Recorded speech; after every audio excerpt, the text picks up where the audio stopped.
Quay, evening rev. It's 5:07 in the evening, West Coast time, October 28th, 2024. Responding to yesterday's chunked up sermon that you already put out there already. Will the people forgive us?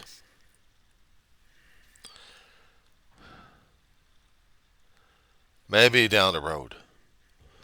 But as of right now, no, they won't.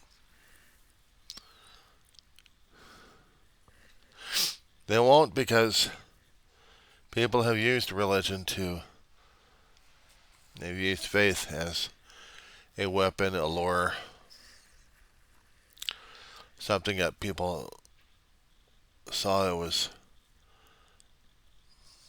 pure for them, but maybe somehow they're expecting more out of it. The thing is with faith, as I was discovering a great deal, God does ask a great, there she goes again, asks a great deal out of us. And we have to keep showing faith and trust and belief in Him and His Son. We have to keep doing what we have to keep doing. People will use others and their faith and everything else good and try to taint it like crazy, and they have been doing it for a lot longer than you and I have been alive. It's no justification. It's simply history. How many times people have used religion or the name of religion or the name of a faith to smite thy brother? Yet they think God is accepting this. Christ never asked us to thump on people. Merely talk. Merely share an ideal, a belief. But from what we've learned, He never wanted us to go thumping on people's heads. And yet, we did that in the name of king, a country, or whatever reason it is that we use the excuse of God to do that. So we humans deal and bear with the stains of the past. People keep telling me, stop looking at the past and keep looking forward. I've said I can't help it. You cannot acknowledge what the hell happened back then. How can you deal with today and tomorrow? I say it because I'm stuck with it. I'm stuck with the memories of the past. I'm stuck with the decisions made by then because it has led me up to this point. The struggles and everything else, even if I were destined or not, predestined or not, I don't know. Everything back then has led me to this point. I look back at the roads, the decisions made for me by fate, by whatever forces, by my own, by anybody or everybody else. And I have to deal with today. And if there is blood coming out of me from back then, mortared already in the memories, I'm just as responsible for that. Holding myself accountable, transparent, and responsible for it. If I have to make amends, then I have to make amends. But if I'm not able to make amends, I'll still ask for forgiveness. But then I still have to carry that on. If I have to make amends to the past, I'll try to. In order to keep building something for tomorrow. They say let bygones be bygones. Let me do some damage to you, but then let's bygones be bygones. It's like bullies go forward at that point, laughing their heads off, say, let's be friends, so I can do this to you all over again. No, I'm sorry, I have been skeptical. I'm brought up to this point of being skeptical about a lot of things. God in Christ would probably ask me, John, just turn it over. We know about it. But you're doing the best you can.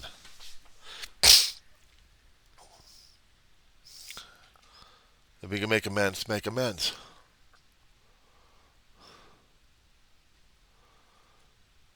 But also just Forgive them. That's all you can do. If it's the only thing you can do, just pray for forgiveness for them, pray blessings for them. If you can't make amends, you need to make amends to yourself by doing this for them. There will always be other people who will blame others because they don't want to accept it by their own standards or by anybody else's.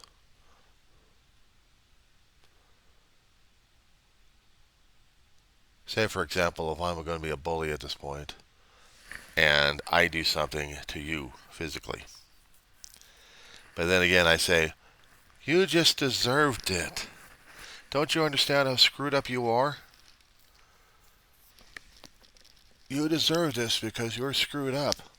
I am the one giving the punishment to you. I don't care. But I want you to be my friend anyway. But I'm going to do this to you anyway and laugh in your face. I mock you. Even in those times, I think Christ was also saying, look, they don't know what the hell they're doing. Look past it, God. Just forgive them. So even if I'm mocking and thumping on you, Christ is already saying, forgive John for what he's doing to the Reverend right now. He has no clue what he's doing. Unless, of course, I know exactly what I'm doing at this point and don't even realize it and don't care. And don't care about it. Don't care about God, don't care about Jesus, don't care about anything. Except what's important to me right now. I have to fulfill what's everything and anything to me because this is short enough life as it is. I don't care. I'm not saying what you're saying right now. I don't care. I'm still going to lie, cheat, steal, thief, and be a rotten human being towards you. And I'll still say, I'll be your friend. And keep smacking you upside the head. Keep smacking you upside the head and say, I'll still be your friend. I'm going to use this as a basketball.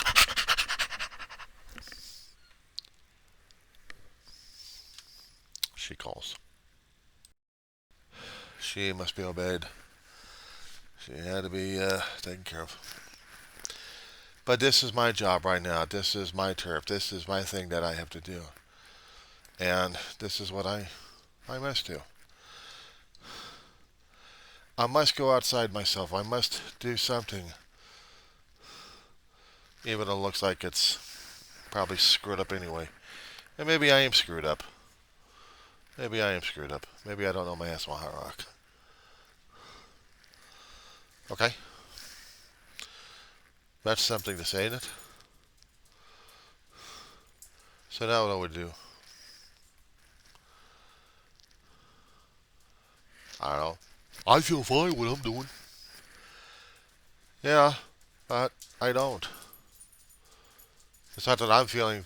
It's not that I want to feel fine at what I'm doing. I also worry about what you're doing, what you're thinking, what you're feeling at this point.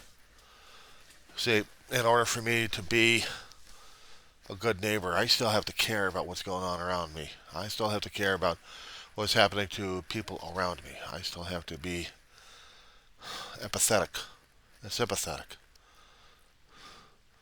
And if I can be the tools to help, fine. If they are to help and be of making amend process, good. I can never clean up history. The vastness of human history. I can't do that. I can only do so much on my end of what I've done to hurt others. They're saying that the church is hurting people left and right. Well, yeah, it had. And it has been used that way, deliberately, one way or another. And it's been a pain in the butt. We've used church as an excuse. We used a mechanism. We used the organization. We used a man physically at the helm. And yet we're still the dummies who followed. I just got a letter from the papacy dictating that I am going to be one of the squires going out to fight with my lord, and I will smite the enemy because I got the letter of papacy. He wants me. Now I must raid. I must do this. I must go forward. Because I'm doing this in the name of God, and I'm going to. Oh no, who's that enemy? He's going to. I am doing this for the name of. Whap! There goes my head. Infidel. We got other religions. We got other faiths doing that. In the name of religion, trying to use it on a constant basis by hurting other people. And they have. And now we look at that particular faith and people and culture and everything else, and we blame. We don't blame the individual guy. We blame everything else behind him. We blame the mechanism. Because this guy works either for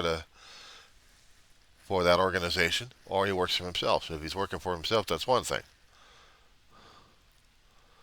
But he's still responsible because he's still working for the mechanism, and he's still responsible. Why? He's the hands, he's the feet, he's the mouth, he's the weapon, he's the sword. We don't like this. As Christians, we don't like to being called up where we have to do sometimes the dirty work. Sometimes following Caesar, we have to do the dirty jobs.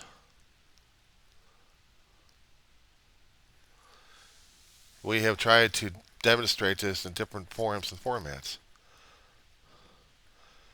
And then the hardest part is allowing ourselves to do this. Sometimes Christ and God didn't give us much choice when it came down for Caesar. It's one thing if you're being a tax collector and you got to tax even the poor. You're doing what Caesar's doing. And sometimes you just have to say no on it. Walk away from it. If you think it's causing too much harm to a lot of people, and not to mention yourselves, then why are you still continuing it? Why? You have to ask yourself that. Why? What are you getting out of it? No, I'm doing this for my Lord. Are you doing it for your Lord, or are you doing it for yourself? Is this what God wanted you to do? Wanted to go over there and thump people's heads? Laugh in their faces? Spit in them? Is that it? Is that what God wanted you to do? If you're going to be a Christian, you got to be following the examples of Christ to the best of your ability at this point. Even though you're going to be doing two things at the same time, so you can't serve two masters. And yet Christ said, you're serving two masters. He said that in a way. Render unto Caesar that which is Caesar. Master number 2, render unto God which is God. Master number 1. So now you got 2 to follow at this point. How do you do this? And not feel guilty about the other? Why are we set up like this?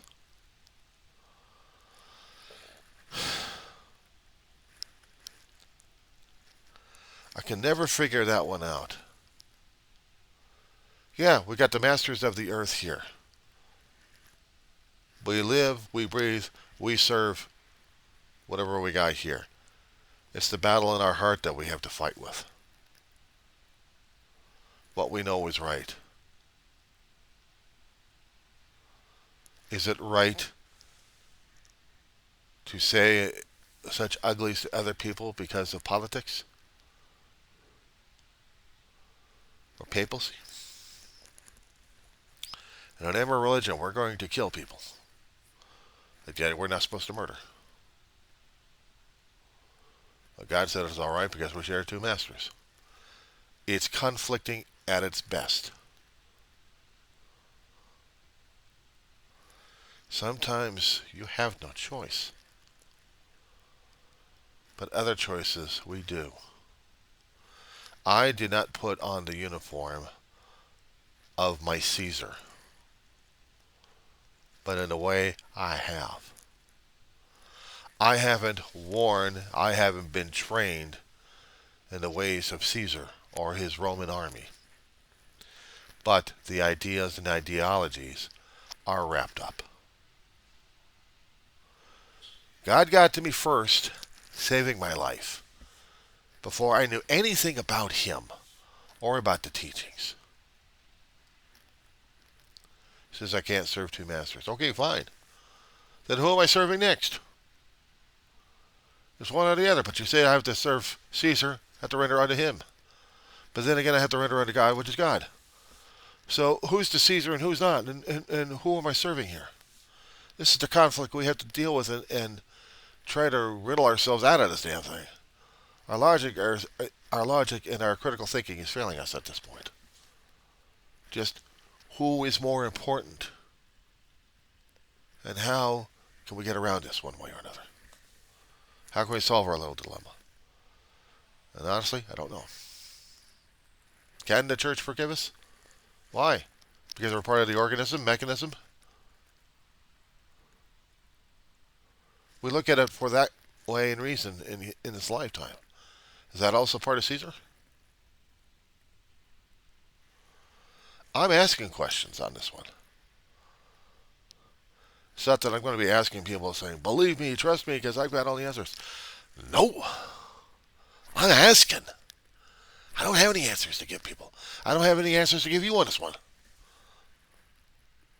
Because I'm seeing throughout history, every time I keep learning more and more about human history, regardless if it's going to be religious tombs and or it's about the evidence that keeps being presented to us in other tombs. And I have to still keep balancing out of my head. I'm a constitutionalist. I believe in the U.S. Constitution, but it was also created out of an idea, an ideology, and out of a faith, out of something beyond us. What we could try to accomplish, and it's imperfect as hell, because this makes us question. It doesn't make us robotic. It doesn't make us focused on this one, to be martyrs on everything. If God wanted us robots, He would have made us robots. If He wanted individual robots thinking along the same way, He could have been putting us into molds and spewing us out like damn test tubes. Remember Aldous Huxley, Brave New World?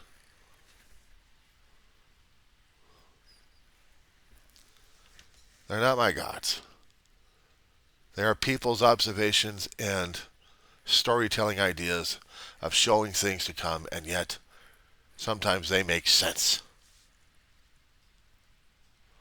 But I look at what Jesus had been trying to accomplish in the New Testament and what His followers have been trying to go through and how important it was back then and how important it is right now.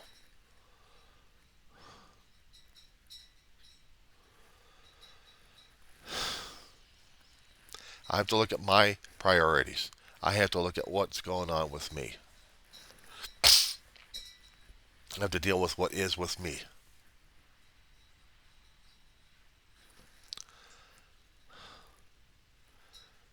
If I am of importance to Christ as a follower, then I still have to hold myself responsible, accountable, and responsible. I have to be. I have to put myself in that one. We aren't going to get some of those people back who are angry at us.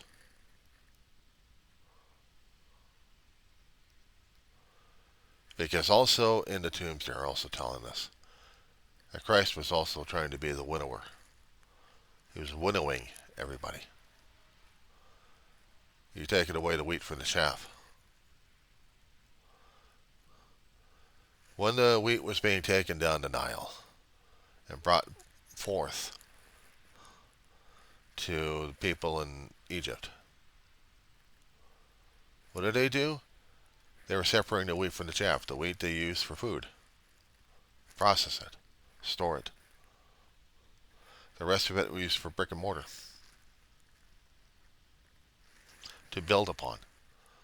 To build upon edifices. To build upon things that match an idea, an ideology, an ego. Christ ever say that to us? Did God ever wanted us to do that? It was one thing if I'm trying to understand the story of Abel, that If God was so disingenuous with his creation, why was it destroyed? Unless there was something about it that God didn't like in the first place.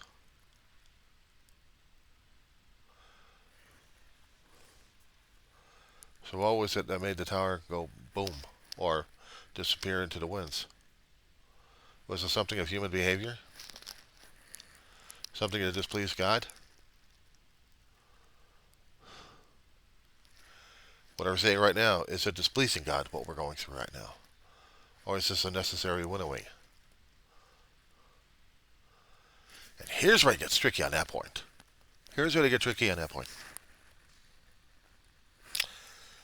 We get the maggot ultra fat, ultra patriotic, super uber, whatever they would call themselves. Then we think them the special, the elite at this point over here. Now, are they the ones being discarded? Or are they the ones going to be saved and salvaged for something else? Leaving us scavenging for whatever we need to complete the damn edifices.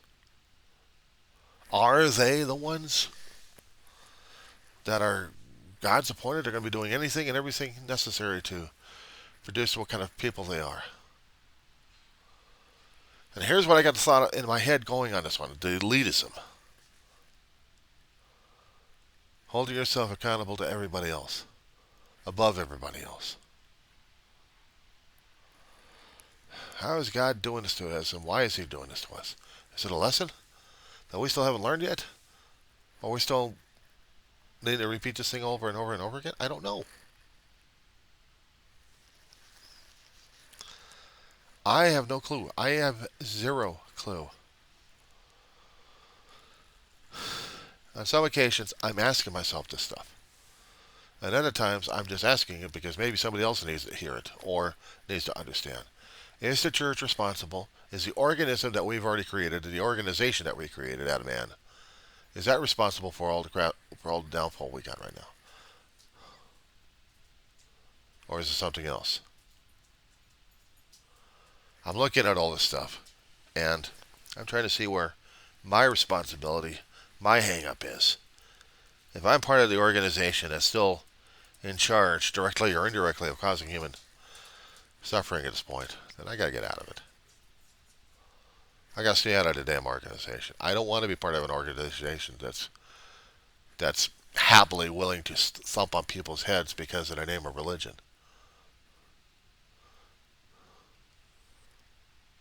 I need to stay out of that kind of human invention of it. That's why I don't like going to churches. Not for a long while. I couldn't deal with it. I couldn't deal with someone else's version of what their brainwashing is. If God was this way, then why do we got these people ready to chop off people's heads and hands and everything else and call it a name of religion and feel thankful and grateful for it?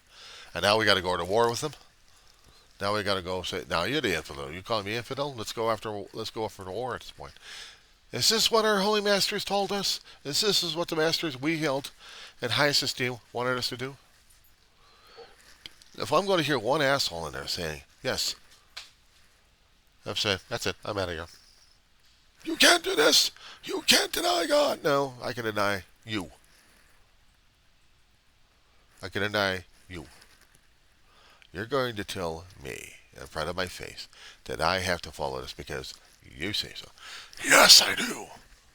In the name of the one who's holy. Did the one who named it holy actually said directly, specifically, harm me? Yeah. So he told you out of a dream, he told you out of a lineup, he told you somewhere, somehow, in some way, form, or fashion, that you were going to hurt me specifically. He told you specifically in the time and date, the mannerism. He's going to tell you at this point, directing you for every movement and everything, just to come after me specifically. Is that how it works? Yeah.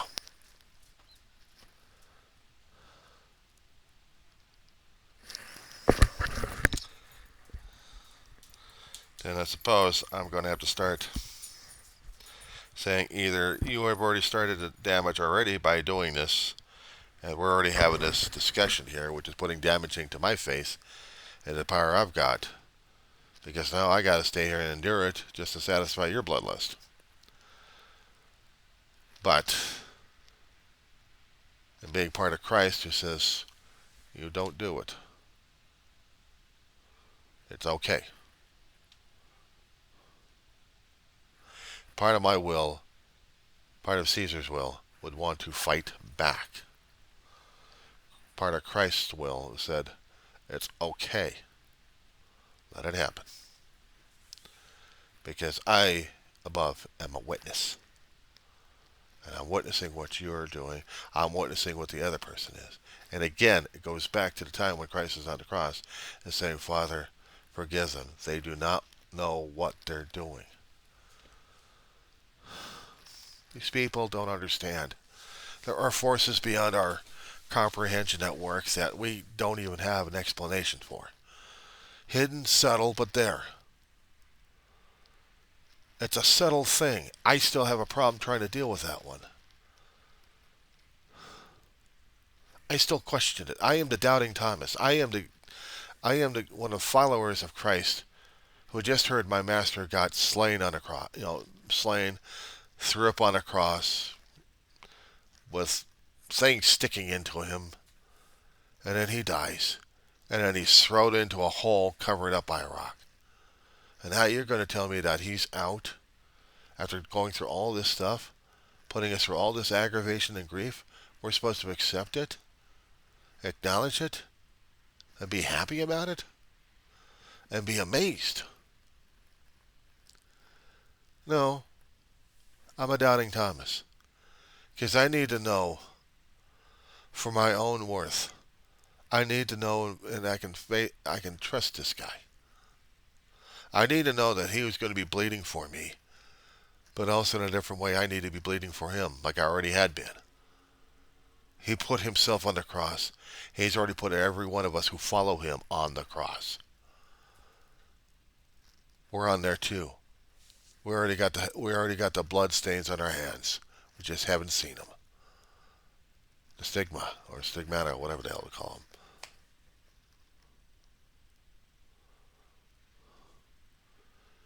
And it's our turn not to be the martyrs of the physical, but we have to keep sacrificing what we know and what we are, and what we have faith and trust and believe in. I'm trying to understand why these people are so hateful of the church. Is it the organism, the mechanism, the human invention of the thing? Or are they blaming God and the powers that be for it? That's the thing you should have been asking about. The forces that are beyond us. I'm not saying we rally against it. I'm trying to understand why. And the thing is about faith. Faith is telling us that we do willingly, even though we are questioning. We are the doubting Thomases. God didn't want robots. He wanted people. He wanted human beings. He wanted kids to understand, grow, and go, mutate, mature, change, finally learn and accept, and then understanding what kind of a portion we are in part of the universe. Maybe someone else's version that we're a working cog. Maybe, maybe not. But if there are things beyond us, wouldn't we also want to know about that too? Are we that important? Maybe we are. Maybe we are, Reverend. Maybe I'm so important I'm supposed to be saved for whatever reason. I wanted to go back to heaven as a kid. When I was on the operating room and I'm looking above my chest, I wanted to go back to heaven. Tried 3 times. Most of my time. Maybe angry. Maybe scared. Maybe distressful. And there have been a couple of times in my life that I had to lower down everything I had just to connect. And it was changes in those times, and I have to remember those changes. One was praying beyond me, trying to save my aunt because I loved her that much. I was willing to put my life and everything else I had on the line. And it was all right. I felt the energy. I felt the love. I felt whatever it was. I was part of it. Just for that instant. It was all right. Of course, everything else after that gets lost, right? The rest of my life's been that way. But I still have to hold on to those memories because they're important. They are part of my past. I hold on to the past because they teach me. They teach me what I've done, what I've said, the things I've gone through. They teach me how to deal with right now as it is, with the thoughts, with the feelings. I may not have the lessons to deal with today's events or tomorrow, but emotionally and spiritually is what I need right now to keep me focused, to keep me where I am. I may be in conflict with Caesar and God. That's okay. I may curse at God, but I don't understand why. Out of fear, out of fight, out of spite, out of anger, out of confusion. There's always something going on beyond. The problem is we're built spiritually and physically limited. Spiritually, emotionally, we can grow. Physically, well, we're aging. Somewhere in there, we learn what we learn. We need what we want, what is wanted from us. To grow and mature, to be part of that whatever it is we cannot understand, grasp, comprehend. We grow. Slowly, painfully, but within our lifetime, hopefully. If we do not forget, if we have a problem with the church, then we have a problem with the mechanism.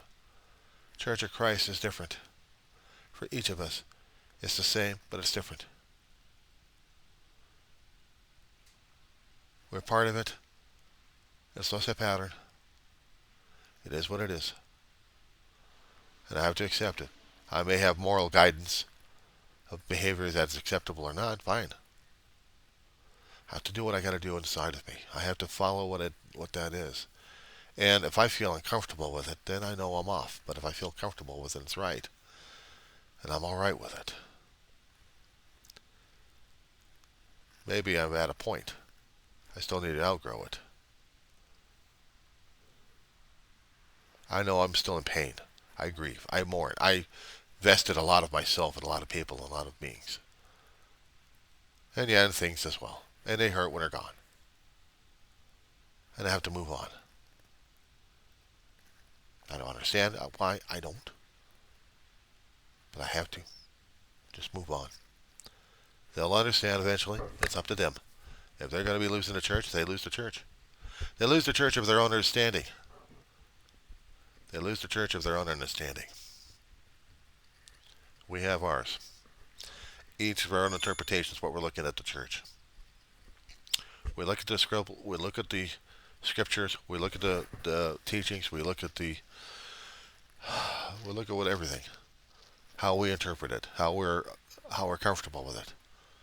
And if we're uncomfortable with it, maybe there's more room for growth. Or maybe we need to grow more. But the one thing I will not be is a martyr to it. Kill in the name of it? No, I won't do that. I won't take another life in the name of someone else. Take a life out of survival. Last resort. And I better be held accountable to Earth's law. Because I know God's going to be on my ass on that one. If there was a way to solve the conflict, fine. If there wasn't, then I failed. And if I struggled, and I still lose, I won't get judged as harshly.